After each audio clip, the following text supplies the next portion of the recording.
Today we are going to be talking about Mad Jack Churchill, the guy who fought with a longbow sword and played bagpipes during World War II.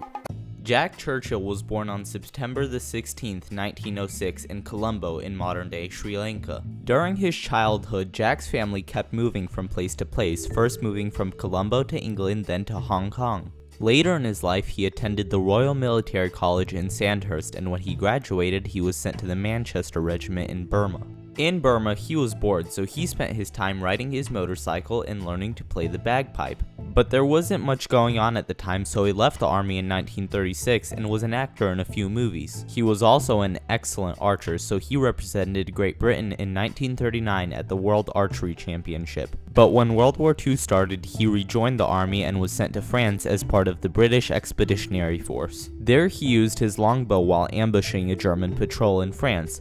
This has got to be super terrifying, especially during a time when people are using machine guns and soldiers are carrying submachine guns, but there's one guy who decided, nah, that's too easy, let me use a longbow. But that's not it, he also carried a Scottish basket-hilted claymore. Obviously, he didn't only use a longbow, but he was still the last person to use a longbow in combat history. After fighting at Dunkirk, he volunteered for the Commandos. The British Commandos were created to fight in the parts of Europe that Germany was already occupying. While in the Commandos, he was on a mission to raid Vagsøy in Norway. There, he famously played his bagpipes to inspire his men. It's insane to think that somebody would be playing the bagpipes during a battle, but he also started throwing grenades after playing the bagpipes. For this, he received the Military Cross. In 1943, he was in Italy and he led his men at Catania and Salerno. In Salerno, he captured 42 prisoners with the help of a corporal. For his actions in Salerno, he was awarded the Distinguished Service Order. But at Salerno, he lost his sword during hand-to-hand combat, so he walked back to the town to retrieve it. Then he was sent to Yugoslavia, where he was captured while separated from the rest of his team because he was playing the bagpipes. His team was killed during a mortar strike, but he was captured and sent to a concentration camp because the Germans thought he was a relative of Winston Churchill, which he wasn't. Then he tried to escape from the camp using a secret tunnel with 4 other prisoners, but him and his comrades were recaptured. Then he was sent to a POW camp in Austria. But this is Mad Jack, no prison camp is gonna hold him. He managed to escape and he walked 93 miles to Italy where he found an American armored unit. Then he was sent to Burma to fight in the Pacific Theater, but by the time he got there, the nuclear bombs had already been dropped on Hiroshima and Nagasaki. When he got there, he said, if it wasn't for those Yanks, we could have kept the war going on for another 10 years. After the war, he was sent to Palestine where he coordinated evacuation for civilians as part of the Highland Light Infantry. Then he moved to Australia as an instructor for a military school. While he was there, he took up surfing. He actually became the first person to surf the Severn River's tidal bore.